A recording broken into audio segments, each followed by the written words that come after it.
문거 많겠어. Finally Friday. 안녕하세요. 영돌맘이에요. 날씨가 따뜻해서 밖에 나와서 촬영을 하고 있어요. 엄마표 영어를 제가 시작한 지 15년 훌쩍 넘었죠. 많은 분들이 엄마표 영어라는 단어를 부담스러워 하시는 것 같아요. 그래서 오늘부터는 엄마표 영어라는 말 대신 우리 집표 영어라는 말을 써볼까 합니다. 이거 하나만 기억하고 실천하신다면 우리 집표 영어는 성공하실 수 있거든요.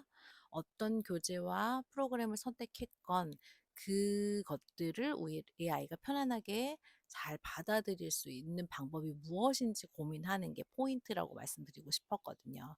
우선 우리 아이가 잘 흡수할 수 있는 영어 환경들은 어떻게 조성하면 좋은지를 이해하실 수 있도록 전반적인 과정에 대해서 좀 말씀을 드려볼까 해요. 우리가 지금 이렇게 영어 노출을 열심히 하는 이유를 먼저 생각해 보는 게 중요하다고 생각을 해요.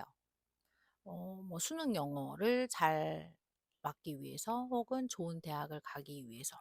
물론 그 목표도 중요하고 그 목표를 위해서 우리도 노력을 해야 된다는 거는 있지만 사실 그것이 메인이 되기에는 우리가 10년 넘게 영어에 공을 들이는 그 시간들이 너무 아깝잖아요. 어른이 되어서도 이 영어라는 도구를 가지고 우리 아이가 세계 무대에서 어떤 장애물 없이 꿈을 펼칠 수 있도록 그런 도구가 되어야 된다고 생각을 하거든요. 그러려면 영어를 학습의 수단으로서 진행하고 노출하시기보다는 언어로서 충분히 잘 받아들이고 활용할 수 있도록 돕는 게 중요하다고 생각을 해요. 오늘 말씀드린 이 과정은 모국어와는 다르지만 모국어처럼 아이가 영어를 잘 흡수하고 활용할 수 있도록 하는 데 초점을 맞추는 과정이거든요.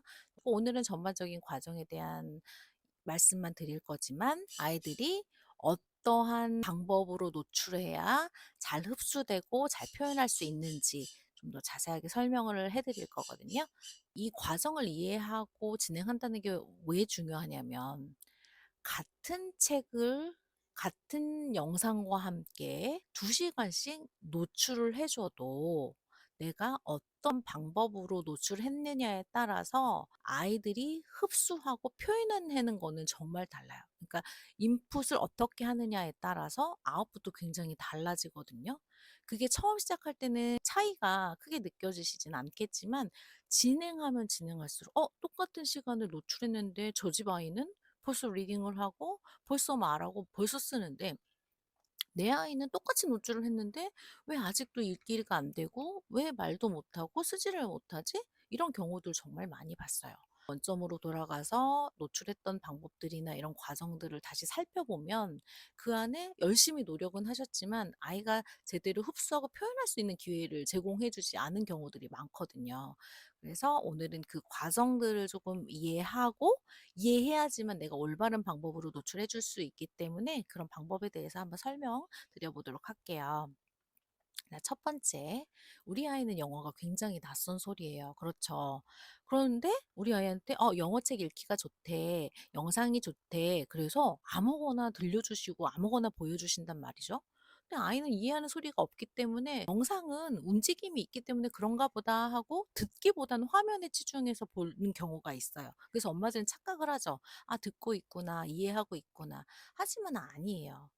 우선은 책을 본격적으로 물론 책 노출도 함께하고 영상 노출도 조금씩 함께 해 나가겠지만 그 이전에 이해할 수 있는 어휘들의 소리를 많이 채워주는 게 중요해요. 그때는 뭐 무작정 아무 단어나 채워주는 게 아니라 우리가 책 속에서 자주 마주할 만한 어휘들, 우리 아이가 공감할 수 있는 어휘들, 쉽게 주변에서 익힐 수 있는 어휘들 있죠.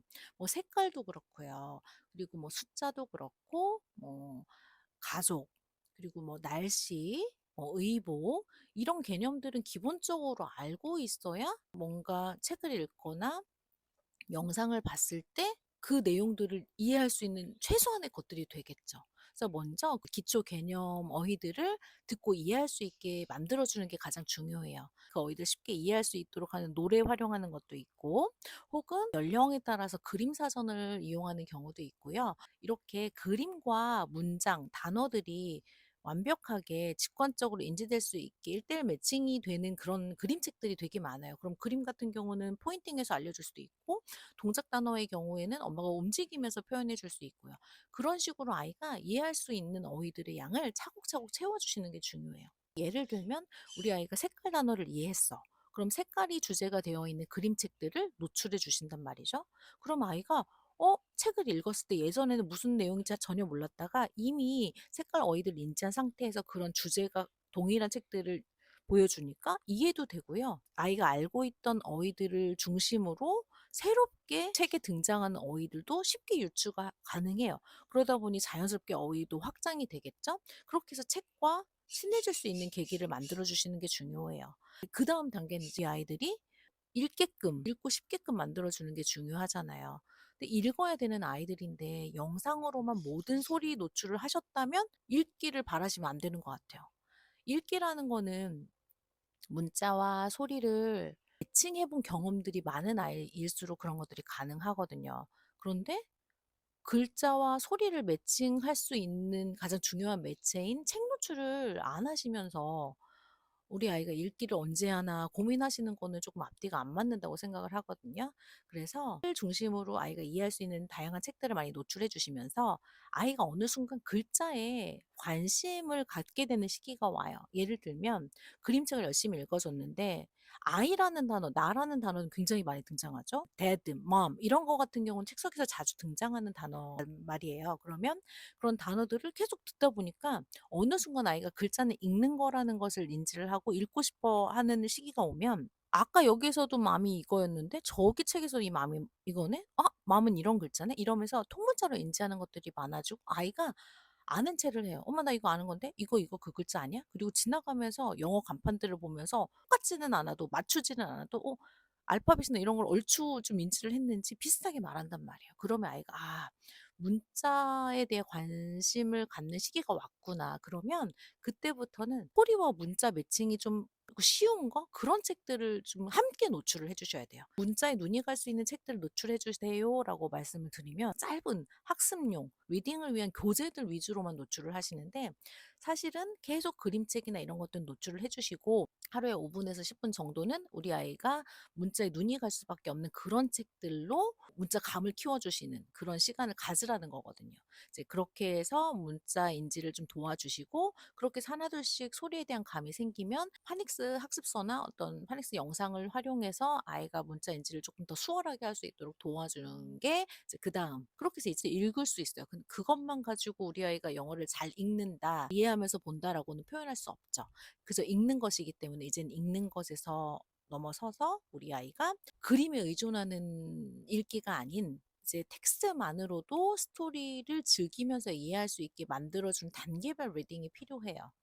우리나라가 영어가 모국어라면 이런 고민하지 않아도 돼요. 어딜 나가든 우리 아이한테 새로운 어휘는 계속 반복적으로 들려올 거기 때문에 어떤 뭐 리더스나 그림책이나 이런 거 챕터북이나 이런 구분 없이 편하게 읽기만 해도 자연스럽게 책 읽는 환경만 주어진다면 올라갈 수밖에 없거든요. 그런데 우리나라는 영어가 외국어로서 영어를 접하는 나라이기 때문에 우리가 하루 종일 영어를 들려주고 옆에 따라다니면서 영어로 이렇게 접해주는 환경을 제공해 줄 수 없기 때문에 제한된 시간 속에서 가장 효율적으로 리딩 능력이나 이런 것들을 키우기 위해선 전략이 필요해요. 그래서 단계별 리딩을 하는 거거든요. 근데 단계별 리딩도 아이 수준에 맞춰서 잘 차곡차곡 쌓아갈 수 있게 해주는 시간이 필요한데 의지표 영어를 포기하는 가정들이 굉장히 많아요.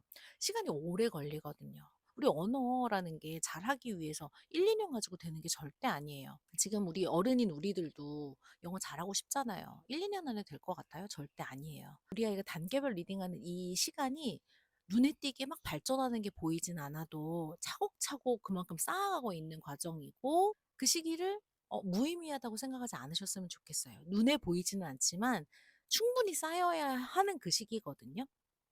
근데 이 시기가 잘 쌓이면 나중에 우리 아이가 어느 정도 이상의 수준으로 다가섰을 때 보여주는 것들이 굉장히 많아요. 이 고난의 시기를 잘 견딜 수 있게 노출을 해주셔야 되는데 그 부분도 나중에 설명을 따로 드리도록 할게요. 그래서 잘 읽게 됐어요. 그래서 뭐 첫 번째 단계, 두 번째 단계, 지금 단계별 리딩까지 세 번째 단계까지 말씀을 드렸지만 사실은 제가 아까 그랬잖아요. 잘 흡수할 수 있고 잘 표현할 수 있는 영어로 해줘야 된다. 그런데 잘 흡수를 시켜주면요, 자연스럽게 겉으로 나오게 되어 있어요. 책을 읽어줄 때도 아이가 말하고 싶게 표현하고 싶게 하는 노출 방법이 있고, 2단계에서도 글자에 눈이 갈 수 있도록 하는 다양한 팁들이 있고요.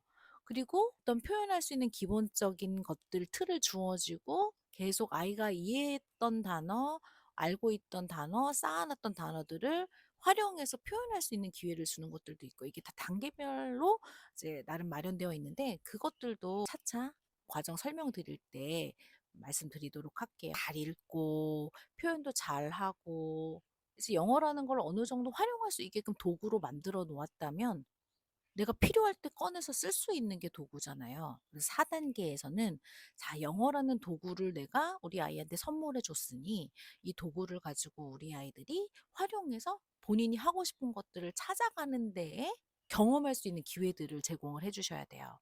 그런 것들도 우리 다음 영상에서 차차 나눠보도록 할게요.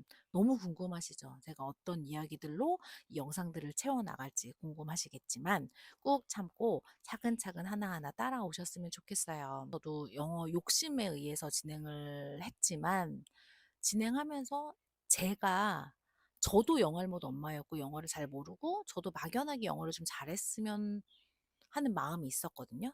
그거를 뭐 다른 뭐 어른을 위한 성인들을 위한 영어 교재를 막 찾는 거에 쏟은 게 아니라 어차피 내 아이한테 영어를 노출해 줘야 될 거, 내 공부도 할 겸 그럼 내 아이 영어 그림책부터 나는 열심히 읽어주고 노력해 보자라고 시작을 했어요. 태도가 바뀌다 보니까 아이한테 영어책 읽어주는 게 내가 아이를 위해서 이걸 해줘야지 뭐 힘든 과정이 아니라 나도 즐길 수 있게 되더라고요. 즐기다 보니까 영어가 성장되어 있고 엄마가 즐기는 모습을 아이에게 보여주니까 그 아이와 함께하는 영어책 읽는 시간들이 엄마와 즐거운 시간이 되었고, 그런 시간들이 나중에는 엄마와 아이와의 교감도 잘 될 뿐더러 관계도 너무 좋아요. 그런 관계 속에서 영어를 계속 아이는 편하게 노출이 되다 보니까 영어는 정말 덤으로 따라왔거든요. 그냥 영어라는 걸 굉장히 편하게 표현하고 그리고 그냥 편하게 읽고 싶은 거 읽고 이렇게 되더라고요. 이게 중요한 것 같아요. 이게 별거 아닌 것 같은데 정말 뻔한 이야기 같지만 굉장히 중요한 얘기거든요. 저의 이런 경험담들도 하나하나 단계별 과정과 팁들을 설명해 드릴 때 저의 시행착오나 이런 부분은 좋았다라는 것들도 좀 녹여내서 함께 담아보도록 할게요. 구독과 좋아요는 저의 또 에너지원이 될 수 있으니까 영상도 잘 나올 수 있겠죠? 그러면 많이 응원해 주시고 우리는 다음 영상에서 만나요.